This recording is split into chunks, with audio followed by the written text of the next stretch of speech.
What's going on, guys? The Comics Kid, the Comics Kid 2099 here to examine Uncanny X-Men issue 135, brought to you by all of these fine folks right here.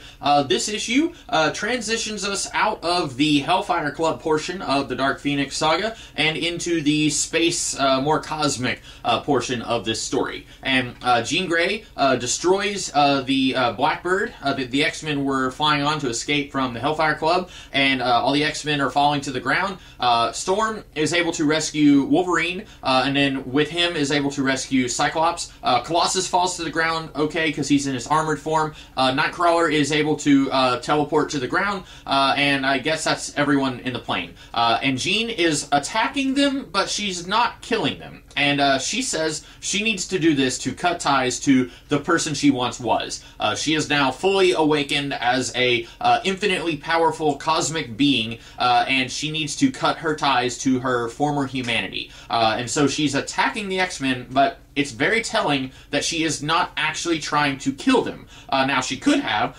For example, Colossus picks up a tree, and then she turns him back into his non-armored form, telekinetically. And so the tree starts to fall on him, and then Wolverine is going to come over and get the tree off of him, and then she turns the tree into solid gold. And it traps Wolverine and Colossus under it. That very nearly could have killed Colossus anyway. At this point, they're a little...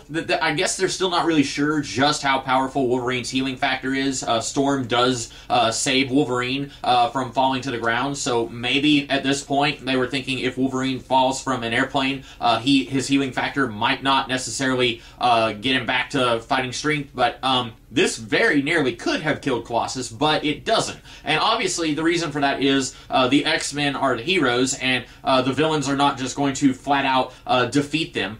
So Jean is not killing them for that reason, but also I think you could read into it that even though she says she needs to cut her ties to the X-Men, there is a part of her that doesn't want them dead. So Jean leaves the Earth, and then she says, well, I'm still not at full strength. I still have finite powers right now, and I need to recharge. So she sees a sun, and she jumps in and basically absorbs all the power from the sun, causing it to go supernova. I'm not exactly sure how that works. I feel like if she was absorbing the power of the sun, that it would shrink the sun instead of making it get bigger. But it goes supernova and destroys at least one planet in this system. I don't think it says how many inhabited worlds are in this star system, but this is the world of the Dabari. We had seen one of the Dabari only one time before this, I believe. It was in Avengers issue 4 from like 1963 or 1964. That was the issue where Captain America comes out of ice, and there is this alien who is turning people into stone, and this issue says that this alien has been trapped on Earth for, I'm assuming, a couple thousand years, and that this is where the legends of the Medusa comes from, because this alien kind of sort of looks like someone with snake hair, and then it has a ray that turns people into stone, and then the Avengers are able to help this thing get back off of Earth and get back to its people, where it presumably dies on this world. So that is a fun little reference to a one-off comic that came out in a pretty important comic, because it's where Steve Rogers comes back, but otherwise a species that was very unremarkable and likely would have just gone into obscurity, and no one would have ever thought of the Dabari again, except John Byrne decided to bring them back here. So that's kind of fun. And then there is a Shi'ar star cruiser that sees this happen, and so they attack Phoenix, and then she destroys the ship, but they contact Lilandra before they are destroyed, and she sees the Phoenix, and she says, what we have feared this whole time has now come to pass. We must destroy the Phoenix. And this is where you can tell that they are kind of playing it by ear. I don't think that Claremont and Byrne necessarily had the plan, and actually I think Dave Cockrum was even still on the book whenever Jean first got the Phoenix powers, but I don't think that Claremont necessarily was thinking of having Jean become this corrupt space god when they gave Jean a power boost. I feel like they were thinking Jean Grey isn't very powerful compared to some of the other X-Men, so let's just give her a power boost, and then it just kind of, the story went in this direction. But here, Lilandra says, we have feared this whole time. Lilandra knows that Jean Grey is Phoenix. Way back when Jean was able to save the universe by repairing the M'Krang crystal, this was when Lilandra's brother Dakin was the Shi'ar Emperor. Lilandra knew about Phoenix, and she seemingly didn't say anything to any of the X-Men. She didn't say to Professor X, hey, she might be dangerous. This is kind of a big deal. She didn't say anything, but now she's saying to her lackey, Araki, she says, I think his name is Araki, she says, we've been fearing this whole time. Really?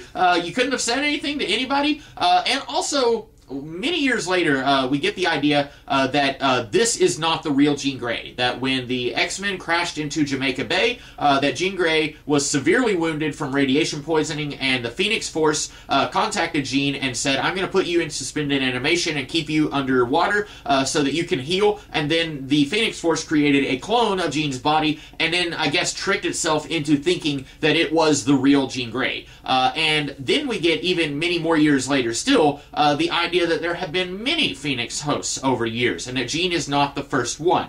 And if the Shi'ar know about the Phoenix, then you would think they would have said something to Jean or Professor X or somebody before this happened. So very clearly, that retcon that came later does not work with what is going on here. But basically, this issue, I won't say that it's slow, but it's basically kind of treading water, getting us to a point where the X-Men are going to have to fight the Shi'ar Imperial Guard for the life of Jean Grey.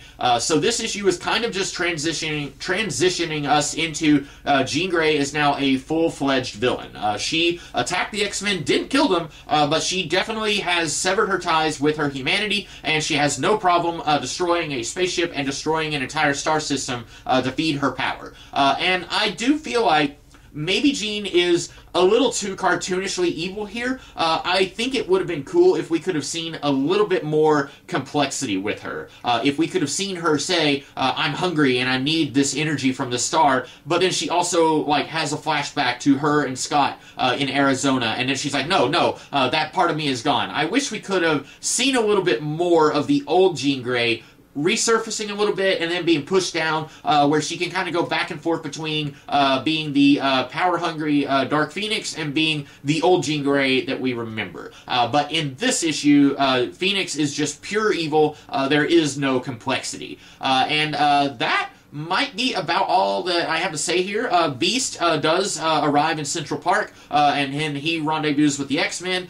Professor X contacts Maury McTaggart, and she says, hey, Phoenix is bad now, and Professor X says this is all his fault. I don't know how it's his fault, because this isn't like the movies where he messed around with Jean's mind, so I guess he's just blaming himself, even though it's not really his fault. But that is about all that happens in this issue, so let's consider this one Examine.